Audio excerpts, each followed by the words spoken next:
puji Pak Choi, kepada teman-teman yang merayakan. Dan segenap kita semua, yuk kita sama-sama di Sabtu sore ini kita memuji Tuhan, kita memuliakan Tuhan. Amin. Yuk sama-sama kita mau bersorak-sorai bagi Tuhan. Menaikkan syukurku. Kasih yang begitu besar, lebih kuat dari dosa. Kasih yang merembukanku, selamatkan dan pulihkanku. Ku naikkan syukurku, ku tak akan berhenti memuji, meninggikan nama-Mu selalu, menaik memuliakan-Mu. Dibebaskan, dibangkitkan, hidup yang Kau berikan ini hanya untuk-Mu.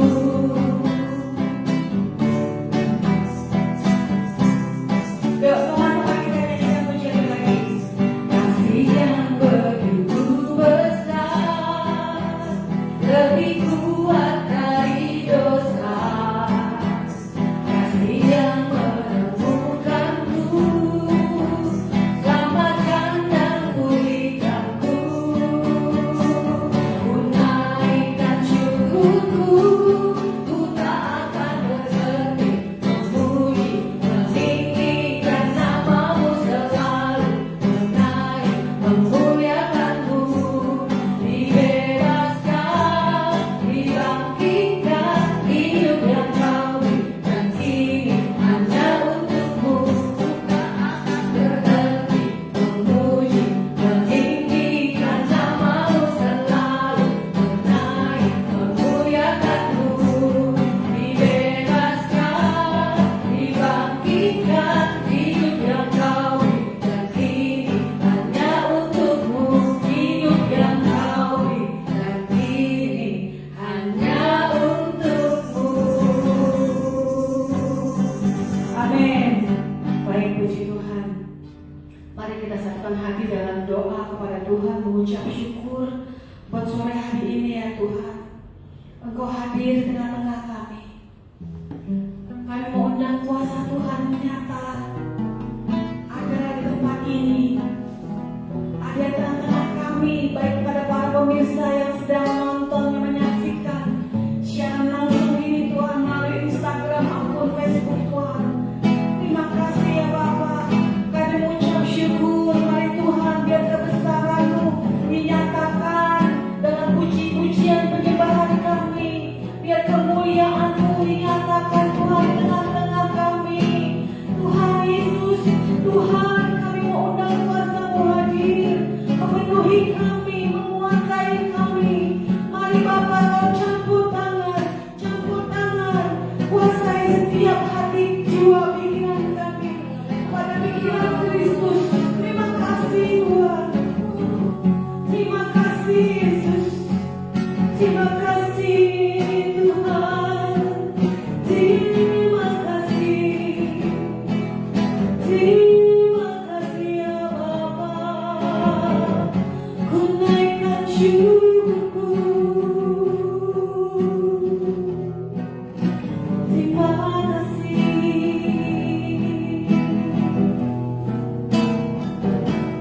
Sungguh besar dan kudus nama-Mu Bapa. Ku selalu puji nama-Mu. Besar setiap-Mu, rahmat-Mu di dalam hidupku Bapa. Ku mengasihi-Mu. Mari kita puji Tuhan sama-sama Bapa, ku naikkan syukur.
Besar setiamu, rahmat-Mu di dalam hidupku, Bapa, ku mengasihi-Mu. Sungguh besar dan kudus nama-Mu, Bapa, ku selalu puji nama-Mu. Besar setiamu, rahmat-Mu di dalam hidupku, Bapa, ku mengasihi-Mu. Bapa, ku mengasihi-Mu. Bapa, ku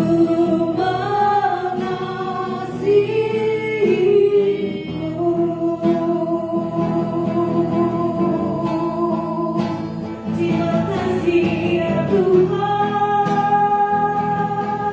kami mau mengasihi-Mu. Terima kasih Tuhan, terima kasih Yesus. Kami naikkan syukur, kami kepada-Mu ya Yesus. Terima kasih Tuhan. Karena Bapa yang sangat kaya, Jesus, Jesus. Terpujilah nama-Mu Tuhan, terpujilah nama-Mu. Haleluya,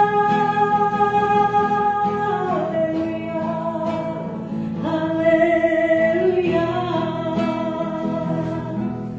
Terima kasih Tuhan.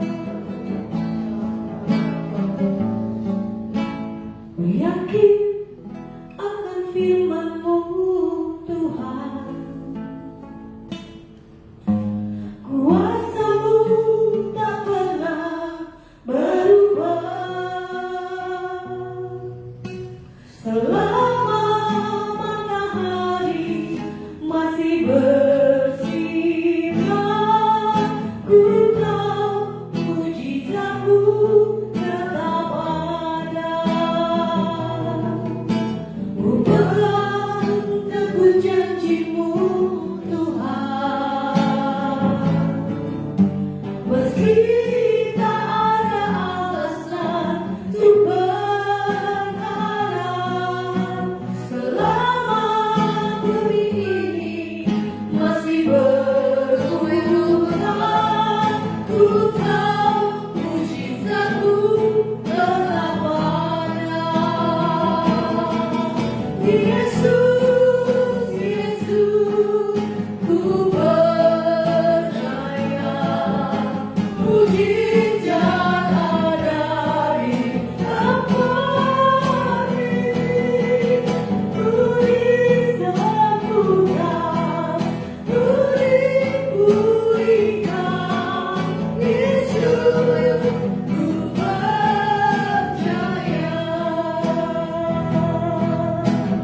Yuk sama-sama katakan, ku yakin akan firman-Mu. Ku yakin akan firman-Mu Tuhan. Kuasa-Mu tak pernah berubah. Selama matahari masih bersinar, ku tahu mujizat-Mu tetap ada. Pegang janjinya Tuhan. Ku pegang teguh janji-Mu Tuhan. Meski tak ada alasan untuk bersedih, meski tak ada alasan, percaya terima. Selama bumi masih berputar, kita tahu mujizat-Nya tetap ada. Yes. Ku tahu mujizat-Mu tetap ada. Mari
di sana sedang menyaksikan merasakan mujizat Tuhan.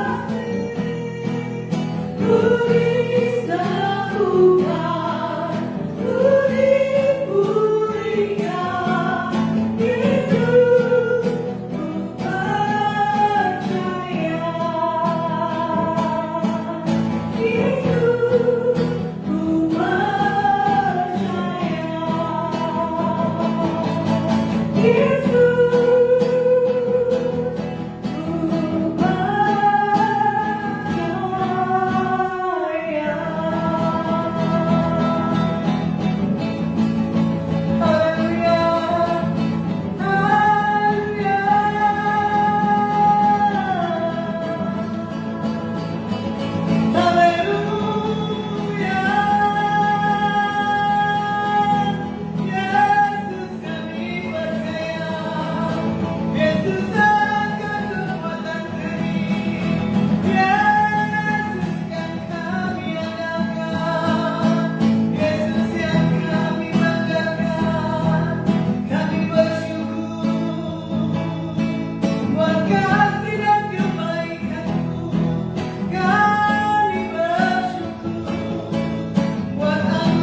Janji-Mu ya dan amin bagi setiap kami, bahwa kami punya pengharapan, bahwa kami punya kepastian, bahwa kami punya satu hal keyakinan untuk kami bisa melihat tiap hari banyak pekerjaan Tuhan yang tidak pernah kami sangka dan kami duga.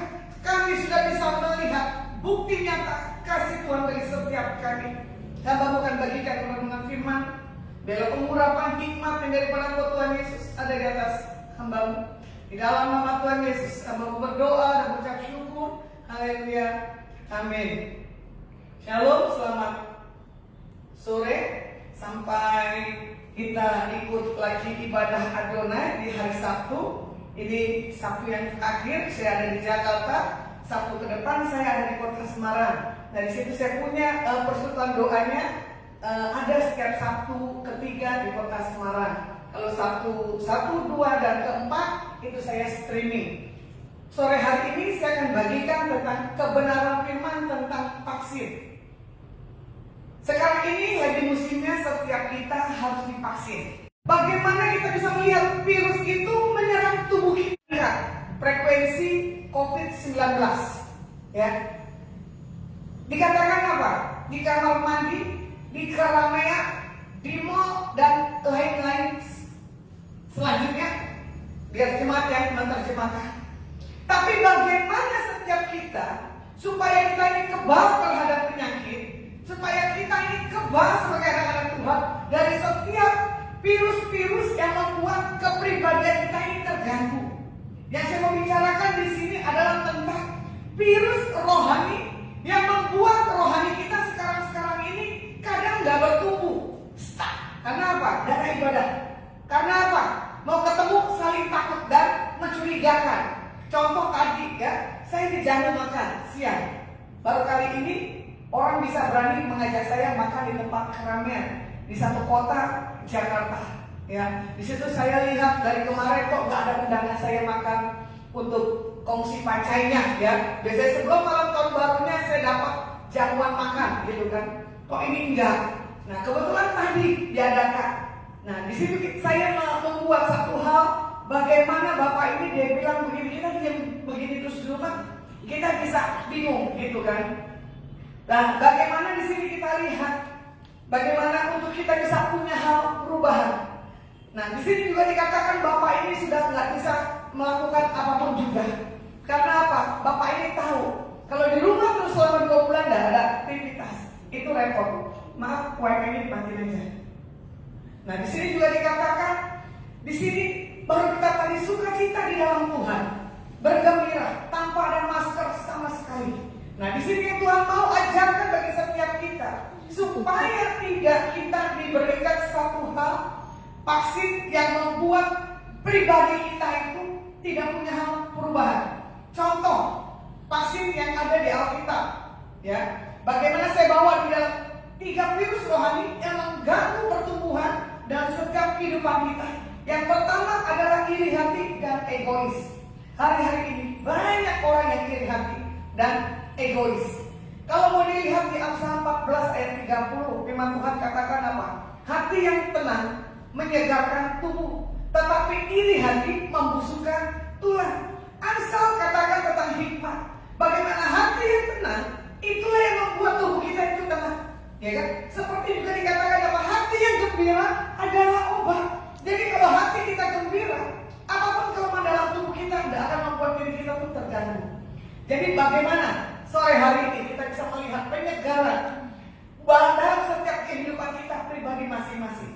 Ya, jadi kalau ciri-ciri orang yang iri hati, yang pertama, fokus hidup yang salah dan melenceng dari Tuhan. Ya kan? Fokusnya hanya kepada dunia, harta, kejar, jabatan. Ini dia. Kalau orang sudah punya fokusnya ke hal dunia, dalam hal dia tidak akan melihat bagaimana Tuhan memakai setiap orang harus punya satu integritas, satu kepribadian yang kuat di dalam Tuhan. Ciri yang pertama, fokus dulu. Ciri yang kedua adalah yang tidak pernah puas dengan dirinya sendiri. Sudah memiliki materi masih merasa kurang. Ya, nah di sini ciri-ciri orang yang punya iri hati, tidak pernah puas, selalu dalam hal kekurangan. Masih banyak orang yang kekurangan daripada hidupnya. Ini adalah orang yang tidak pernah merasa bersyukur. Ini dikatakan apa? Vaksin rohani dalam dirinya sudah semakin merosot. Ya, akar segala sesuatu adalah cerita akan uang. Orang mengejar hari-hari ini tentang hal uang, tapi apa yang didapatkan tidak bisa maksimal. Kita dalam masuk stuck dalam melakukan setiap aktivitas. Tapi bagaimana kita menyikapi dalam setiap kita mempunyai satu hal ketidakpuasan dalam diri kita. Jangan ada iri dan egois dalam pribadi kita. Bagaimana yang ketiga? Apakah masih ada kesombongan dalam hati kita? Apakah kita masih bangga dan sombong? Ya kan? Bangga dan sombong itu beda tipis. Ini loh saya, berarti kan bangga pribadinya. Ya kan? Sombong. Kalau bukan karena saya, kamu tidak mungkin bisa sampai hari ini. Ya, jadi antara bangga dan sombong itu hal yang beda tipis.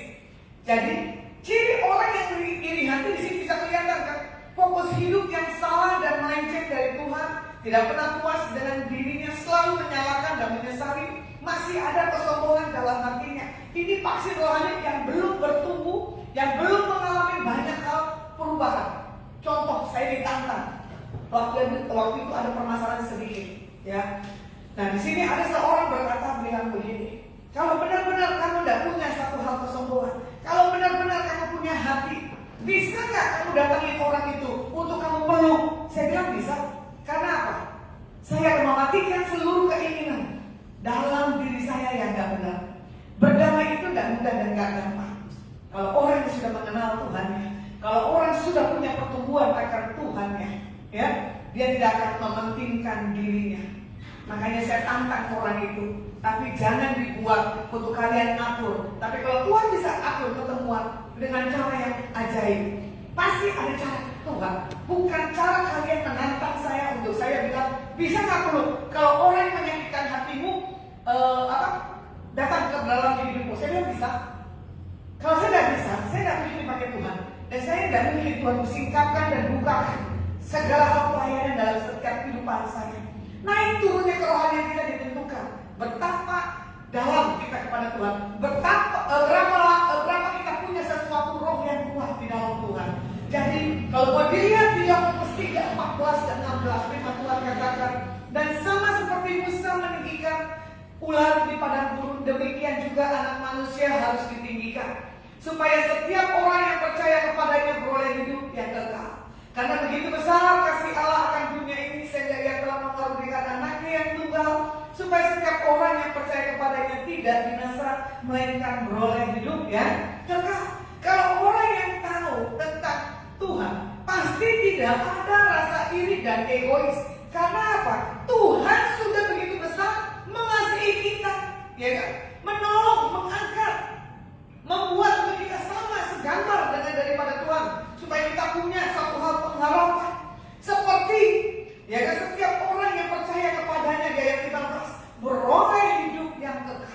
Jadi kalau punya rasa iri, egois, ya kan, dia tidak akan memiliki sesuatu hal dalam setiap kehidupannya. Ya, bagaimana di sini juga Musa, ya kan, ditantang oleh sesuatu hal, keadaan dan kondisinya. Sementara Tuhan kasih otoritas, tongkat yang dimiliki dalam hidupnya. Tapi Musa tidak mau menyombongkan dirinya. Walaupun itu tulah 10 data, dia cuma mengandalkan Tuhan. Begitu pula juga Tuhan Yesus waktu datang ke bumi, dia tidak menyombongkan dirinya. Walaupun dia 100% manusia, walaupun dia 100% Tuhan, tapi dia tetap berpatokan kepada Tuhan. Kehendak Tuhan saja yang jadi. Bagaimana juga Yesus dicobai padang gurun, ya kan? Kalau kita bisa melihat, dijanjikan hal kerajaan, dijanjikan kalau ini batu dijadikan roti. Semuanya itu bisa Tuhan buat, tapi bukan begitu caranya. Tuhan itu dahsyat. Segala hal yang Tuhan buat dalam hidupnya adalah sesuatu hal yang harus perkenanan daripada Tuhan. Nah, di sini juga dikatakan, kalau kita punya menaruh rasa iri hati dan mementingkan diri sendiri, janganlah kita memegahkan diri dan janganlah kita melawan segala dusta kebenaran yang ada Tuhan dalam diri kita. Ya, nah, contoh, saya hal untuk berbohong saya tidak pernah mau. Cuma kalau orang tahu ciri khas saya, kalau saya mau berbohong pasti saya diam. Apalagi kalau saya salah, saya tidak mau punya sanggahan. Tapi kalau saya benar, saya akan kasih saya punya pendapat. Didengar, sudah. Yang penting apa? Kita harus punya pembicaraan. Nah, di sini juga dikatakan itu bukanlah hikmat yang dari atas. Nah, kalau mau dilihat, dunia ini adalah penuh dengan nafsu daripada manusia, saling mengejar, saling merebut apapun yang mereka inginkan dan cita-citakan, seperti yang setan dunia janjikan, ya kan? Saling mengikut kiri dan kanan. Nah, di sini juga dikatakan di mana ada iri hati dan mementingkan diri sendiri, di situ ada kekacauan dan segala macam perbuatan jahat. Jadi kalau di situ ada iri hati, mementingkan diri sendiri, pasti ada kekacauan dan ada macam perbuatan jahat. Contoh, adik berkakak, ya kan? Itu tidak mudah untuk kita bisa mengampuni, ya. Kalau orang lain pasti bisa. Tapi Tuhan akan memulai dulu dalam kita punya persaudaraan. Saya di rumah aja masih sudah melakukan yang benar aja belum tentu benar di hadapan saudara-saudara saya. Bahkan orang yang paling menghakimi, yang paling kuat adalah orang di rumah kita sendiri. Betul tidak? Itu jawaban pribadi kita masing-masing. Ya. Nah, di sini juga dikatakan kalau kita bisa lolos, tidak ada permasalahan dalam kita punya kehidupan di rumah keluarga masing-masing. Pasti buat keluar pun kita pasti akan lolos. Ya, makanya saya punya prinsip seperti papa saya bilang begini loh. Lasma, kalau kamu benar di rumah, kamu pasti benar di luar. Sampai sekarang pun saya bilang begini, benar juga ya prinsip apa yang papa saya bilang.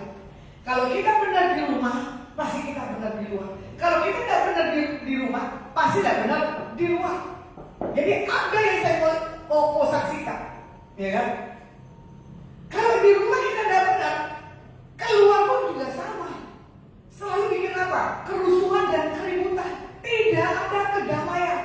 Apalagi orang yang minder, ya.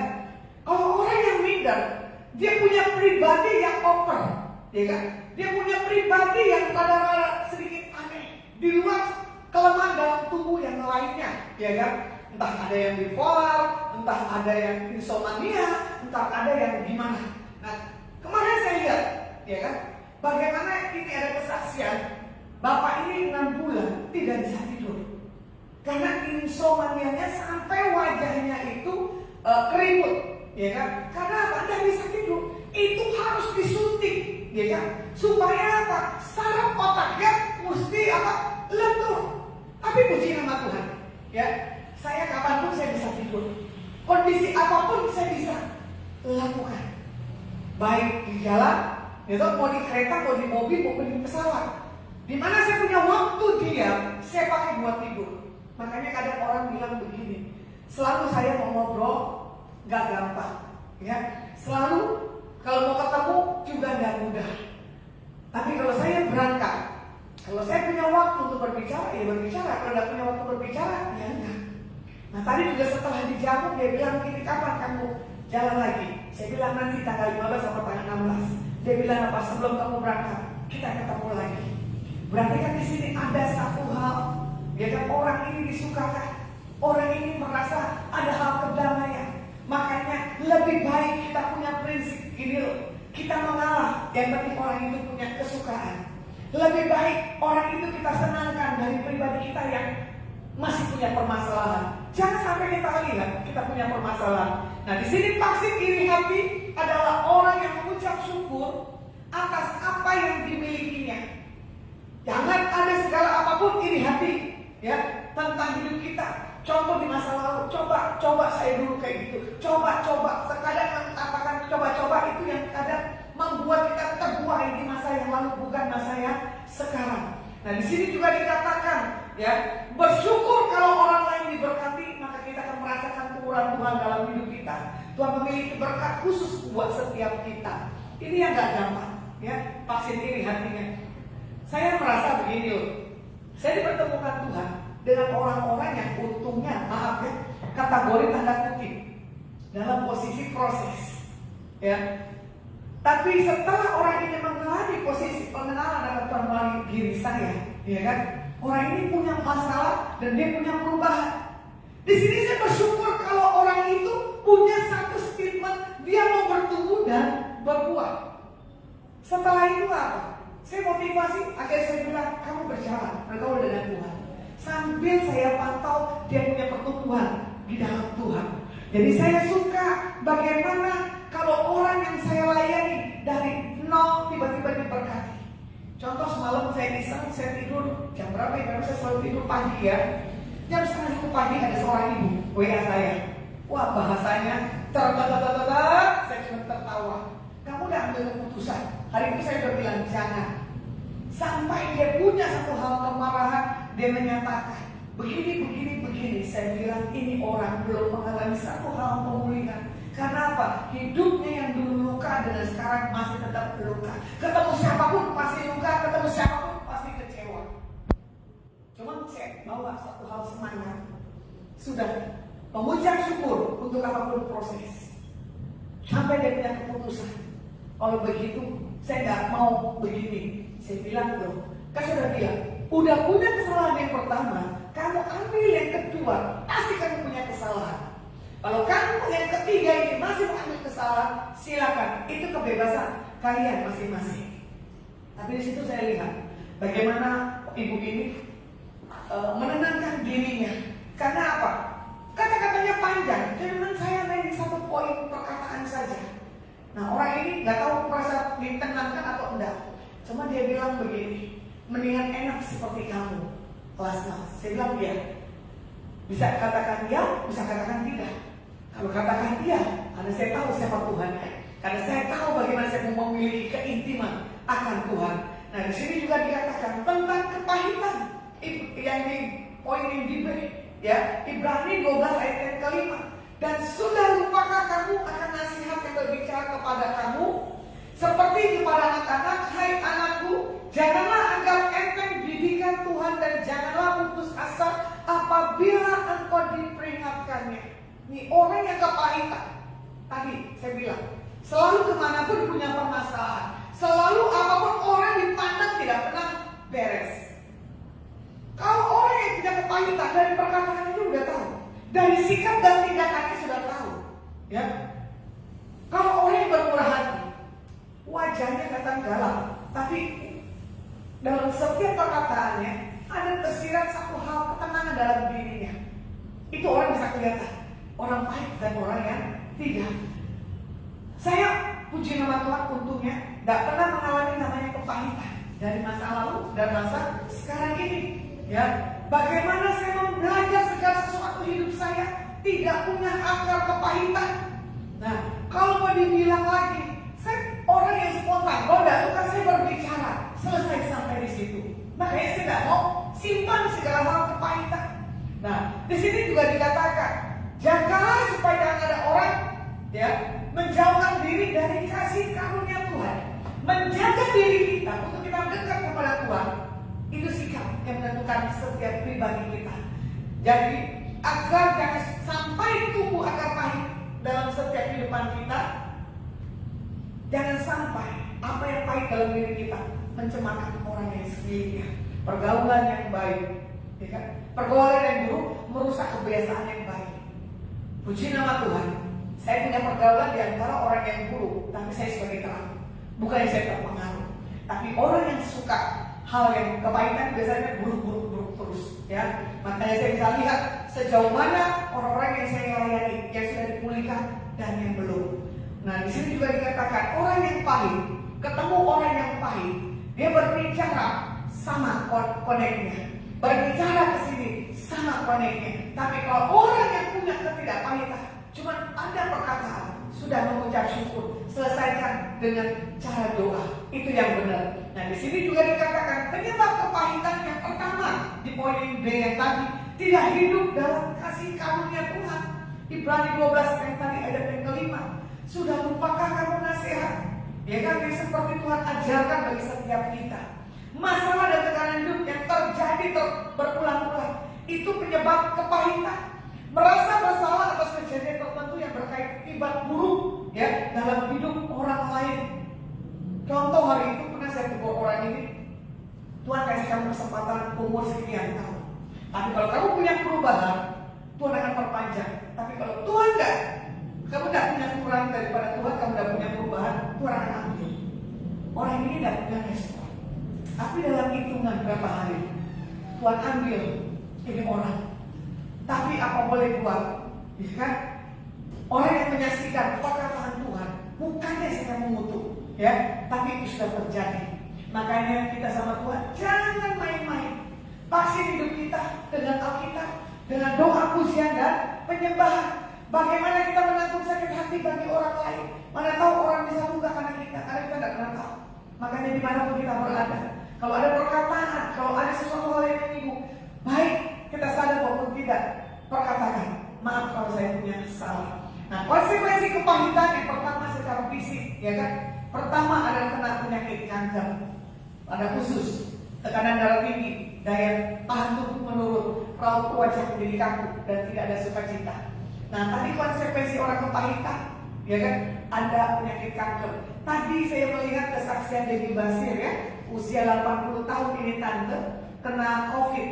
Ya, tapi dia punya kelemahan dalam tubuhnya. Saya kaget. Tapi saya tahu tante ini tidak punya kepahitan. Walaupun anaknya itu marah kepada Tuhan waktu dia kena penyakit COVID. Saya tidak tahu marahnya seperti apa. Dia mengutuki Tuhan atau dia bersyukur. Tapi tante ini apa? Dia bersyukur.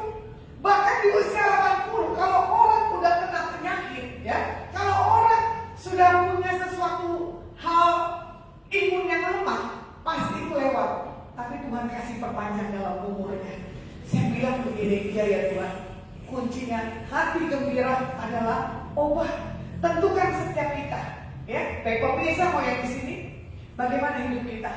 Mau dalam hal kepahitan, mau dalam keirihannya, apa keegoisan? Karena pengalaman kesaksian yang barusan saya tonton di YouTube melalui tante ini dengan Dewi Basir 80 tahun. Dia ada banyak, Tuhan punya tolong, nggak bisa istilahnya ambil nyawanya dalam hal sekejap. Jadi konsekuensi secara rohaninya tidak mampu mengasihi Tuhan, meragukan hubungan dengan Tuhan, terhambat untuk menerima kebenaran. Makanya orang yang kepahitan, apapun perkataan seorang rohani, seorang yang ada di sekelilingnya, pasti dia akan tidak mau dengar. Karena apa? Tidak mungkin. Ya, jadi kalau orang mengalami satu proses, belum dapat jawaban seperti yang dia inginkan, pasti punya marah kepada Tuhan.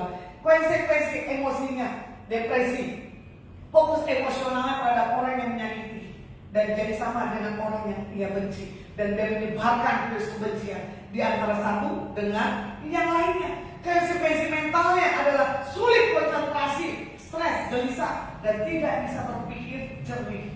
Bukan karena orang ini pecandu narkoba, ya, tetapi karena apa? Punya akar kepahitan. Kalau orang punya akar kepahitan, cara bicara dan mata aja tuh udah kelihatan. Kalau kaki geser kiri kanan. Jadi di sini juga dikatakan pasien kepahitan harus hidup dalam kasih karunia Tuhan, bertekad meminta maaf pada orang yang menyakiti hatinya, melepaskan pengampunan sepenuhnya. Yaitu pasti tentang hal perzinahan, ya kan? Seperti di Matius 5 ayat 27, kamu telah mendengar firman jangan berzina. Kenapa lakukan Ya kan? Seperti di Keluaran 20 ayat 14, jangan berzina, tapi kamu tetap melakukan hal perzinahan. Penyebab perzinahan adalah pertama, ada niat. Ya, perzinahan selalu diawali dengan munculnya niatan dosa dalam pribadi orang itu sendiri. Makanya hari itu pernah yang di TV apa tuh namanya, ditutup topengnya, saya lupa namanya, ada di RCTI gitu kan, di mana ada niat, di situ pasti ada hal kejahatan. Jadi perzinahan dimulai awalnya adalah dalam hatinya dulu, ya kan, saling menatap, saling ketemu, jatuh. Untungnya, ya, Tuhan bawa segala sesuatu dalam setiap kehidupan kita pribadi. Kita punya salah, yang penting kita sadar dari apa punya kelemahan kita masing-masing. Nah, di sini juga dikatakan penyebab perzinahan yang kedua adalah kesempatan. Meskipun pada awalnya kita tidak punya niat untuk melakukan perzinahan, tapi di situ ada kesempatan dan terjadilah hubungan perzinahan. Makanya kadang saya tanya dengan orang-orang yang melakukan hubungan di luar nikah, ya, ada seorang yang masih muda, saya tanya, kenapa kamu bisa jatuh dalam hal perzinahan? Nggak tahu, Bu, karena saya lihat orang ini baik. Terus kamu tahu kondisinya seperti gimana, konsekuensinya gimana? Nggak berpikir sampai sejauh itu. Makanya orang kalau sudah melakukan hal dosa, lupa apapun juga. Tapi kalau orang itu punya roh yang kuat, kalau orang itu punya pengenalan akan Tuhan, apa yang dilakukan? Pasti punya hal ketakutan. Nah, di sini juga dikatakan, ya, bagaimana konsekuensi perzinahan. Pertama, merusak diri kita sendiri. Yang kedua adalah jalan menuju hal kebinasaan. Perzinahan menghasilkan satu hal dosa, neraka.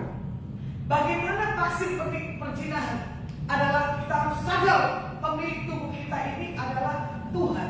Jadi kalau kita sadar tubuh kita ini adalah milik Tuhan, kita tidak akan melakukan hal kebodohan, menyangkal keinginan daging.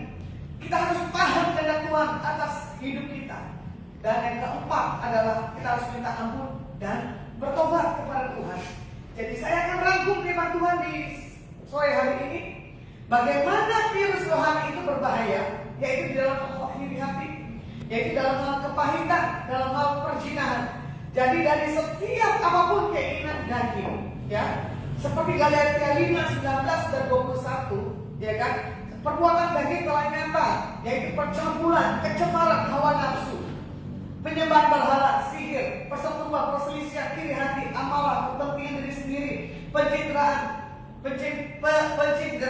roh pemecah, kedengkian, kemabukan, pesta pora dan sebagainya. Terhadap semuanya itu diperingatkan Tuhan supaya kita dibuat Tuhan dahulu bahwa siapa yang melakukan hal demikian dia tidak akan mendapat bagian dalam hal kerajaan Tuhan.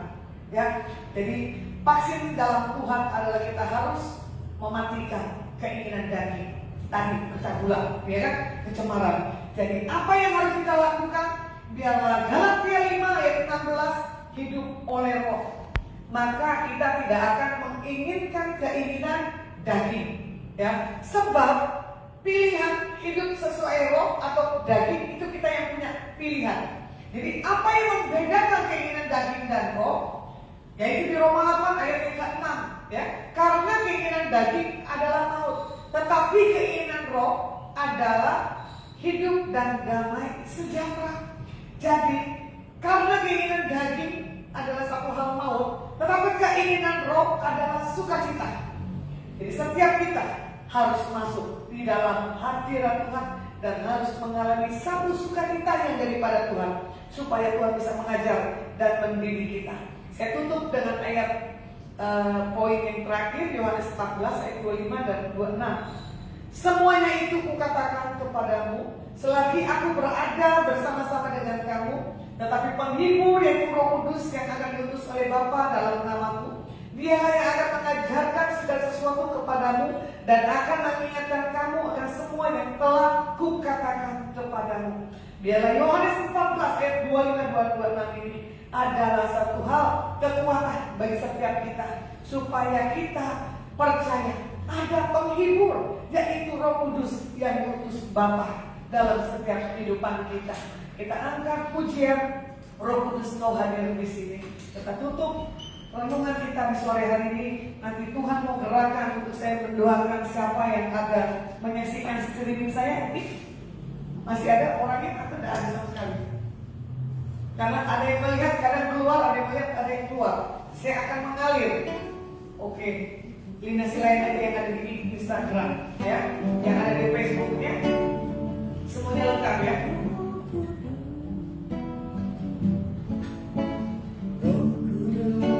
Kau hadir di sini, Roh Kudus, ku mengasihimu. Lalu kau hadir, kau abadi berkut, menolongku hidup Bapakku. Roh Kudus, kau hadir di sini, Roh Kudus, ku mengasihimu. Lalu kau hadir, kau abadi berkut, menolongku hidup Bapakku. Ku ganti untuk Kamu Tuhan, ku ganti menyatakan Yesus. Jangan kami, penuhi kami dengan kuasa Allah tinggi. Jangan kami, penuhi kami dengan kuasa Allah tinggi. Jangan kami,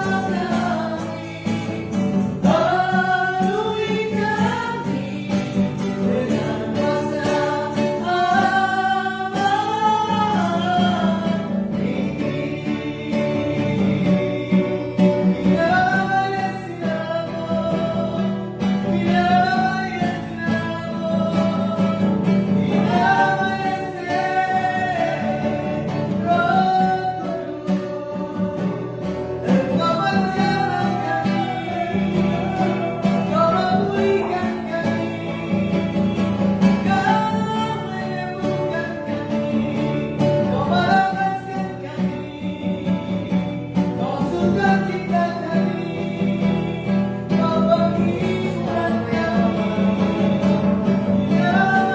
Allah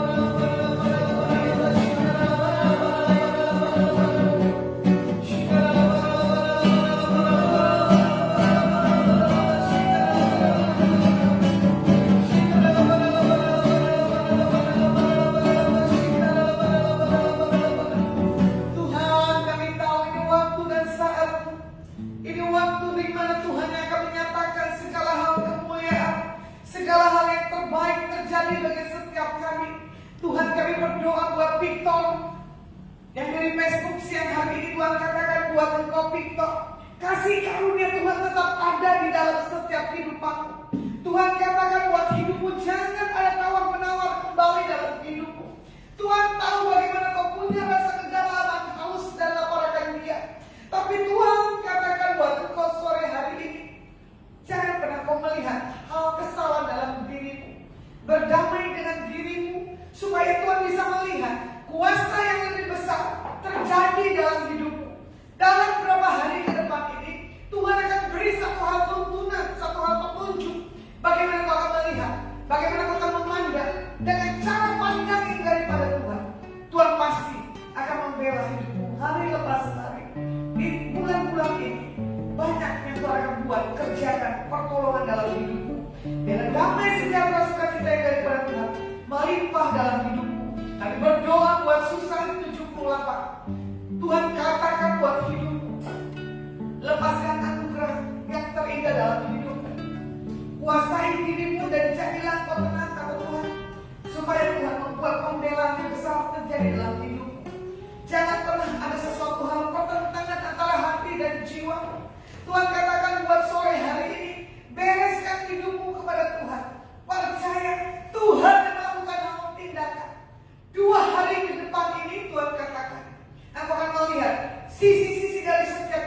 kamu, ada banyak yang Tuhan akan pulihkan. Dan itu pasti terjadi dalam tangan kasih anugerah yang dari Tuhan melingkupi dan menjamah hidupmu sore hari ini. Tuhan katakan buat Lina Silangit, hanya berapa hari ini kau bisa melihat kuasa Tuhan yang akan menyempurnakan hidupmu. Engkau selalu berkata, Tuhan, selidiki hidupku, apakah aku masih berkenan di hadapanmu? Ada banyak pertanyaan, ada banyak yang kau minta di hadapanmu. Tapi Tuhan katakan satu demi satu kau akan bisa melihat perubahan dalam hidupmu dan keluarga. Seperti yang kau katakan, dan keluarga Tuhan di bawah hal kerinduan, kedalaman dalam kau. Dan Tuhan buat segala yang membuat tidak tenang dalam pikiran sore hari ini. Tuhan katakan, aku yang akan membentuk hal pikiran Kristus adalah hidupmu. Dan setiap apapun yang kau lakukan dalam istirahat malam-malammu, damai sejahtera sukacita yang daripada Tuhan yang akan melampaui setiap akal dalam setiap pemikiranmu. Jangan berpikir di atas hal kemampuanmu, kata Tuhan. Jadilah kau tenang, jadilah kau bisa berpikir seturut apa yang Tuhan mau dalam hidupmu. Dan Tuhan katakan, jejak langkah orang benar yang sudah menjalankan selama ini akan mendapatkan hasilnya. Dan itu jangan pulang dengan cara yang bosan. Di dalam nama Tuhan Yesus. Ini dari Arianta Bawengkap ya. Arianto Bawengkap. Hah? Arianto Bawengkap. Oh, Arianto Bawengkap. Ini waktu dan masanya, kata Tuhan. Apa yang kau lakukan, kau kerjakan hari-hari ini, engkau akan punya banyak hal anugerahnya daripada Tuhan. Karena selama ini yang kau kerjakan belum maksimal, tapi Tuhan akan buat semuanya dengan cara Tuhan maksimal. Apa yang kau buat, apa yang kau lakukan, secara yang tidak pernah masuk dalam hal pemikiran dalam setiap kehidupanmu, ada kuasa Tuhan yang akan menyentuh kehidupanmu dan keluargamu. Engkau banyak pagi-pagi hari bersekutu memuji dan menyembah Tuhan. Dan di situ Tuhan perlihatkan engkau orang yang tidak mudah menyerah. Tapi Tuhan katakan ada waktu dan saatnya aku akan memberi satu hal spirit yang membangkitkan gelora cinta dalam hidupmu lebih dan lebih lagi. Jangan lagi kau menoleh ke belakang, jangan lagi lihat hal keuanganmu, tapi Tuhan yang akan membela hidupmu hari-hari yang ke depan. Terima dan rasakan zaman daripada Tuhan melingkupi dan menaungi hidupmu hari ini sampai selama-lamanya. Dan Tuhan katakan untuk Ibu Weni Yohal, ini kalau tidak salah dari Pintra, ya.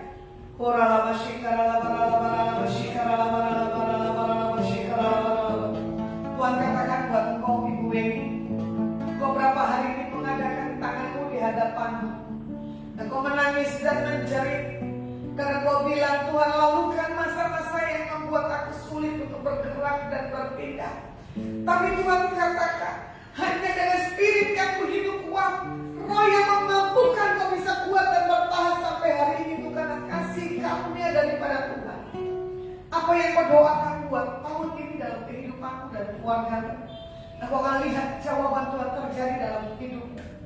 Satu hal komitmen yang kau tanamkan dalam hidupmu, kalau aku dibuat Tuhan mengalami satu hal pemulihan, aku akan lakukan yang terbaik seperti yang Tuhan mau lakukan dalam hidupmu. Saat ini kau sedang membenah tentang penataan dirimu, lakukan dan kerjakan, karena Tuhan tahu bagaimana kau ingin kembali membangkitkan segala spirit yang dalam setiap kehidupanmu. Dan kau akan menyadarkan banyak orang melalui setiap perkataan dan ucapan doa yang kau naikkan. Berapa hari yang lalu kau menangis karena kau meminta satu hal pertolongan, biar orang-orang yang di dekatmu, orang-orang yang kau doakan, mereka juga mengalami satu hal jawaban dan kerinduan akan Tuhan. Terima kasih buat setiap pasukan doa. Terima kasih buat doa-doa yang kau naikkan buat setiap orang-orang yang kau kenal. Engkau memang punya hati yang mau bersafaat. Tuhan disukakan karena setiap doa-doamu. Dalam berkat kasih anugerah, kesehatan, pemulihan daripada Tuhan melimpah dalam hidupmu mulai hari ini sampai selama-lamanya. Tuhan, Abang selesaikan Adonai Ministry sore hari ini. Kami berdoa buat Pak Santo dari kota Semarang. Kami serahkan kehidupan Pak Santo ke dalam tangan-Mu. Oleh kuasa biru-biru dalam Tuhan Yesus, pemulihan, kesembuhannya daripada Tuhan turun buat hidupnya. Perhitungkan apa yang sudah dibuat. Perhitungkan segala hal kerinduan istri dan anak-anaknya dan saudara-saudaranya. Kalau Tuhan kasih perpanjang lagi kesempatan dalam hidupnya buat kebaikan di antara sesamanya. Karena Bapak Santo ini adalah punya hati yang mengasihi, punya hati bisa berbagi di antara yang lainnya. Tuhan, kami percaya ada kekuatan, ada hikmah, dan kami tahu Tuhan yang memberkati Ibu Milka, dan Tuhan yang memberkati untuk Yeni yang akan melahirkan satu jabang bayi. Dan perkenanan daripada Tuhan, regenerasi yang telah percayakan di atas keluarga besar Pak Santo terjadi untuk kemuliaan dan kebesaran nama Tuhan. Kami berdoa buat Pak Joko Widodo sebagai Presiden Indonesia dan Pak Amin Rais dalam pengurapan hikmatnya daripada Tuhan Yesus mengalir turun buat Pak Presiden kami. Berkati para menteri, aparat panglima tertinggi dan terendah, RT, RW, lurah, camat, dan wali kota, gubernur, dan bupati. Kami serahkan ke 34 provinsi ke dalam tangan Tuhan. Pegang kendali buat masa-masa sekarang ini. Kami nyatakan setiap kelemahan dalam tubuh setiap anak-anak Tuhan tidak ada lagi hal penularan, dan kami minta proteksi, penyucian, pentahiran, dan berkat yang terbaik daripada Tuhan terjadi buat setiap orang-orang yang punya takut akan Tuhan, diluputkan dan dijauhkan dari setiap serangan, dari setiap kelemahan tubuh, dari setiap anak-anak Tuhan. Kami berdoa dimanapun para pemirsa yang menyaksikan. Kami berdoa buat keluarga kami masing-masing. Kami berdoa buat pelayanan. Kami berdoa buat orang yang kami jumpai. Perkenanan berkat Tuhan melimpah bagi setiap mereka. Mari kita angkat kedua tangan kita di hadapan Tuhan. Pulanglah dan bawalah berkat yang terbaik yang datang dari Bapa, Putra, dan Roh Kudus di dalam persekutuan yang manis. Biar apa yang kau buat, kau lakukan buat hari-hari dan ke depan. Tuhan buat berhasil. Di dalam nama Tuhan Yesus, hamba selesai berdoa dan mengucap syukur. Yang percaya sudah terima janji berkat Tuhan, sama-sama katakan amin. Kiranya Kamu memberkati aku berlimpah-limpah dan